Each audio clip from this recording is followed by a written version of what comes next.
Hey folks, BKP here, Team FYN Sports, and I'm here with head coach of the Fannin Rebels, Chad Cheatham. Coach, how are you? Well, you? Today I got my Rebel wrap up right there. Got a Rebel. We're going to talk about. I keep it right there where I can see it.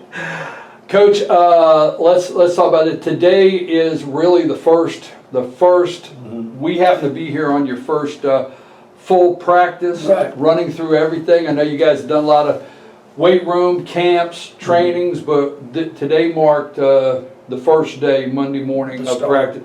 How did that go? Let's just start with that. I thought it was well. You know, we're a little bit different than a lot of teams. We take 2 weeks off. We don't just take July 4th week, we take the week before that. I feel like that's good for them, for their rest. And a lot of people worry about that, but it gives them a chance to be with their families and gives me a chance to be with my family before it hits. And our coaches be with their families before, you know, so we're focused right here until December, and they came back in and seemed to be real fresh and excited. We had a lot of good energy. Obviously, a little bit rusty, but I thought they did a great job this morning. Let me ask you this, because last year, okay, let's bring it into this year, but last year's your first year head coach here at Fannin Rebels. Sure. For folks that may not know, you're from here. Yes, sir. Okay, so you got to come home, bring the family home. Very emotional season, but coming in and taking over a team, there's always a senior class. Sure. Seniors have played 3 years under another program. Yes, sir. You got to get them to buy in, is my opinion. I'm going somewhere. You got to get them to buy in. You got to bring the other ones up, and you have the program you're running.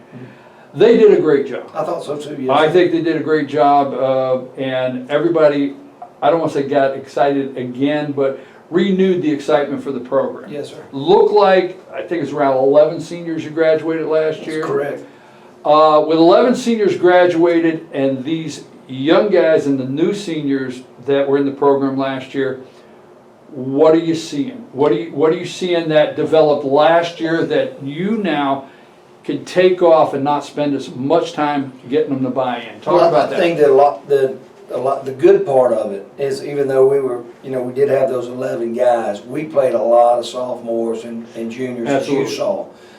As a matter of fact, the core of our group are sophomore players. So when that helps going into this year. They know what to expect. They know what's expected of them. You got guys that are seniors like Miles and Traylon and those guys who had never really been on the field before. And so they got a year to really be under the system and to gel with everybody. And I think it's really helped us. I think that that's something that we as a coaching staff don't have to focus on as much this year.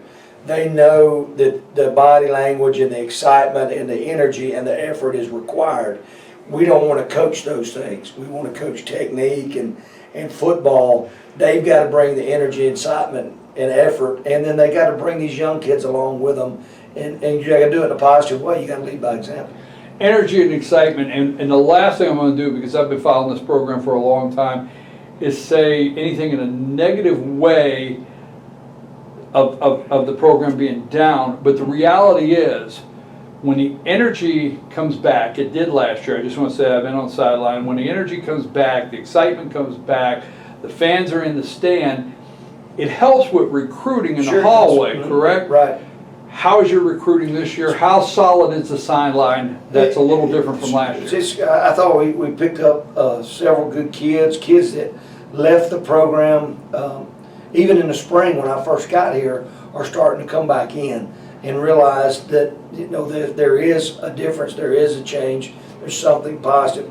I'm like you, I can't speak to what was before or things like that, but they see our coaches with a lot of energy and a lot of smiles and a lot of laughs, and we're just human beings, and we try to be good to our kids and love on them and coach them hard, but develop those relationships, and I think that pays off in the hallways especially. I think our coaches do a great job of being in the hallways and recruiting the kids just by being themselves, and that's why they're great men and great coaches. When you talked about the underclassmen that have come up, and I'm just going to say Miles Johnson, I know most of these guys that are on the sideline. I happened to be on the sideline last year over in Lumpkin County, and that is the game that clinched the Fannin Rebels getting to play a postseason game. is there a standard now? Have they picked their own standard? Are they setting their own standard? That's where we need to be? I think that not only just making the playoffs, but advancing now to the playoffs. They've taken a step. I don't think these guys want to accept or will accept anything less than that. Now, gracious, it's going to be so hard to get back because I was looking at our schedule last night or before. I mean, all 10 teams are going to be better than they were last year. I mean, don't take my questions, Coach. Well, I'm just saying. I mean, no, I was going to tell you. Even our non-regions. I mean, Gilmer have got a fantastic staff and coaching staff now. It's doing great things and hungry. You got Lafayette, who's second-year guy. He did great things last year. Union Bryan, 9-0, going into the final game for the region championship over at Union.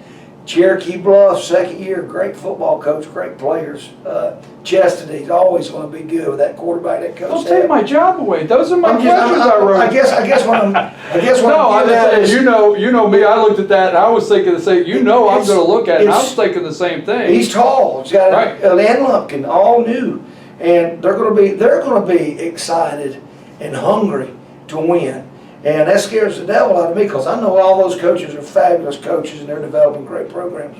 I agree, and all jokes aside, I went through all of the schedule, the teams, and I know the teams throughout the years, and who's growing and whose programs. I mean, we talked about Lumpkin, new coach, great talent on the sideline. Sure. They've had talent, okay, and not negative on the other coach, but new coach not running wing T, gonna spread it out. I mean, same he's tall guy. Exactly. I mean, you've got athletes everywhere, and a new guy brings in the excitement, throws the ball around a little bit, and I mean, you've got athletes in space, which gives us fits, gives us problems. I mean, you go on down the guy at Cherokee Bluff, they're going to be so much better. Flowery Branch, the way they cut that and moved that school. I think you and I talked about it last year. They may have been their first year, but they're going to immediately be competitive. They had a JV team that they were running that's going to immediately be competitive this year. You agree? No. Listen, I lose sleep over. I mean, I don't look ahead too much, but Gilmer scares the heck out of me. I mean, I was going to ask you that. You host them 8/23 in August. You host them here. They're hungry. Now, I know, we know the record, we know the background, don't waste time, but they're hungry. Sure. And they've got a new coach that's, they've got one of my former coaches that I know does a great job. And it's scary. And we've got to take care of us and what we do, but I mean, it's definitely a different schedule than it was at this point last year. I don't care the records of who won what way back when. That's not what I'm worried about. August 23rd when they come into town, and I know that guy's a good guy. He's going to have those kids ready to play, and it's going to be like playing in the SEC. I was telling my wife this last night. All 10 games can go either way for us. We got to take care of business, or we'll get beat. Let me ask you this, and I know you well enough. You go in the locker room. I mean, it's the first day of wide open. We'll just call this wide open. Telling these guys, look, you got to bring it 10 games, 10 full games. I told them the first thing this morning was What was that opening day speech? First thing was do simple better. If that makes sense, we got to take the simple things and we got to do them better. Whether that be our stance, our start. Every technique on our block and every assignment, we got to do the simple things better. We got to do all that better before we can actually grow and expand and reach out and expand our offenses and defense. I think that's very important to do those simple things correct and those little things better all the time. That sometimes we take for granted that a kid knows exactly what to do and how to do simple better. So I told them that today. I told them that to look around at each other and know that, guys, when the lights turn on, we're all we got. And I mean, there's nobody in the stands that are going to help us. It's us now. It's a team, and we're a family. We're together, and all 10 weeks, 11 weeks, 12 weeks, we're going to be together. Let me say this, I don't want to keep being redundant on this and trying to ask it a different way, but I'm trying to think of day one, and in fact, let's call this. You know, last year, they were showing up saying, wonder what this guy's like. Mm-hmm. You showed up saying, wonder what kind of team I got, and athletes, and who's coming out to do the work. That being out of the way, who are some of, and not to miss, there's so many great guys on this team, but who are some of the juniors and sophomores that played last year that have already showed up that you've looked and said, wow, you know, off season went well for you guys. It did. And you can already put some people in some positions, or can you talk you about know, some of the guys? I think our offensive front and our backfield is really important. Obviously, with Miles at the left tackle, and then you've got Mason Bundy, who's at the right tackle. You're talking about two large individuals who can play football and move a little bit. And then you add Tuggle and Ingram at the tight end, and then Micah back at the guard. What we're missing right now is our center and our left guard, and we're trying to develop two right there. We're taking a senior, Jackson Weeks, who's generally played defense before, and we're putting him on the offensive line because we know he'll get after it, kind of like a Micah O'Neal. And some other guys are really challenging right there. You take a kid like Chris Scott, big Chris Scott, put him at center, and then challenge him with some other guys. In the backfield, obviously, you got Holloway coming back with a year under his belt, 10, 11 games, plus a scrimmage, that's 12. Played very mature last year. I'm just going to say, I watched from the beginning of the season to the end, and just my word, just the maturity of should be ready. I think he's a natural leader, and his off-season work was tremendous. He's a lot stronger than he was physically because he just killed it in the weight room and then worked at every camp and every day that he could. Mosley is back at fullback. I mean, Traylin's back at tailback with Caleb Postel behind him, and Carson Beavers, and we're getting from baseball, you know, a kid that we didn't have, which is going to be a plus for us. So I feel we feel pretty good. You got Cahuta at the receiver, and you got Andre at the other receiver, who all had time. Obviously, we're going to miss Catron and Evan Taylor. They were a big part of it. But Seth Reese has been a bright spot, upcoming 10th grader, whose spot played in the secondary last year. That linebacker was backup quarterback. We moved him to the receiver spot, to the strong safety spot. Man, he's really played lights out. So there's a lot of kids that got a lot of playing time that were very young last year that still have a couple years to go, and that's to me that's very important. Like you said, they know the expectations. There's a standard. There's a way you practice. There's a way you don't practice. They won't accept anything but the best in practice these days, and that's where I wanted to get to. I know you're busy, Coach, so let me kind of wind this down. Let's go into the staff. Who all's on staff? Who all can the fans expect to see? Who's doing what? What changes have been made in the staff on the sideline? Just a couple of changes. Chris Thigpen's back at our offense coordinator, and done a tremendous job in the weight room for us in the off season. And so he's coaching our quarterbacks. I'm going to spend my time with the running backs and the defensive backs. We lost Coach Hinton. He went to Gilmer. He and the coach there were good buddies, and that's a big loss for us. So I'm going to kind of step in, and I'm going to coach DBs and running backs. We've got to hire one more coach. We believe we've got one nailed down. Jeff Kuna is back as our offensive line coach. He's going to help with the defensive line. Adam Turner, defense coordinator. We're changing a little bit defensively what we do, adding some guys in the box, try to stop the run a little bit more than we did. We didn't do a very good job of that. We'll try to remedy their ability to stop the run a little bit more. But Adam's still our defense coordinator. He's doing a great job. We hired Chuck Patterson from Sequoia. I think he was at Gilmer at one time, but he was coaching wrestling and football there. He's kind of in from this area. So he's going to be working with Jeff with the offensive and defensive line. We were fortunate that Noah O'Neal graduated from college, and we got him a job at the high school, so he's full-time now. He's doing receivers. Of course, Noah's been here forever, and he knows the system and knows me and everything like that, but he's on staff and he's getting paid full-time, so I told him he's got to work a little bit harder, but now that he's getting full-time pay. But no, he's doing a great job. So, I mean, that's it right now, and we're okay with that. We'll wrap up with asking you now, it's wide open today. Between now and first game in August with Gilmer coming to town, what's your team got scheduled? What kind of scrimmages? What kind of camps you're still Wednesday, working on? Thursday, we go over to Union. We go 7-on-7 in offensive line and lineman challenge over there for 2 days.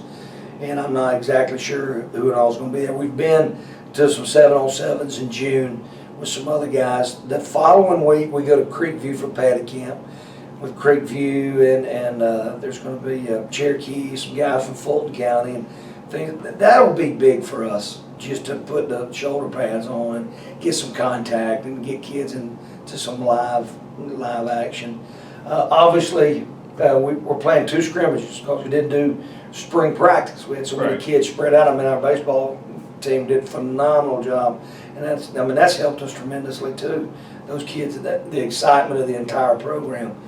And so all those kids were in baseball, and I'm glad. And we had kids in track, we had kids in all over the place. So we decided to scrimmage Copper Basin on the 9th, which I think is going to be big for everybody in the community. I agree with that. That's going to be here. I'm glad to bring that back because '96, I think, was the last time the 2 played. Did you play in it?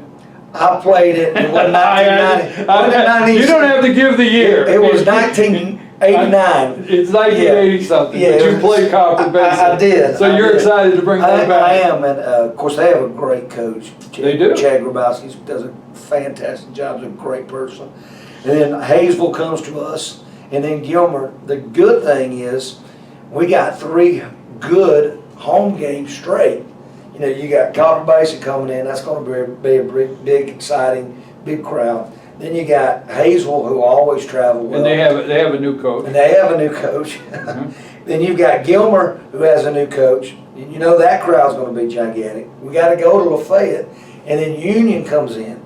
So the first 5 weeks are going to be extremely, extremely important starting August the 9th. Except for that drive to Lafayette. I've always did say there was just no easy way to get to Lafayette. There's no easy way to get there. But you need to come home. No easy way to get to Lafayette. Well, we want an easy way to come home. home. Yes, sir. Right. That's right. But like you said, looking at our schedule, we got to coach harder than we've ever coached. Than we coached last year. We've got to be better in every aspect of the game because every one of these teams want to be better. Every one of them are coached very well. And, I mean, there's so much experience that was hired in our region this year, and even in our non-region games, it gets scary for us. Well, Coach, let me just say this, and we'll leave with this. I am so excited, Team FYN Sports, about the sideline this year. Watched last year, and the excitement didn't just happen by accident. It was attitude, it was good coaching, players on the sideline with respect. I can't put enough together of what happened last year. Look forward to it, and this is a great group of young men. Know most of them. Sure is. So I'll see you on Friday nights. Okay. I look forward to it. All right. Watch that crazy man with his hat turned around. That's right. BKP Team FYN Sports here with Chad Cheatham, head coach of Fannin Rebels. Out.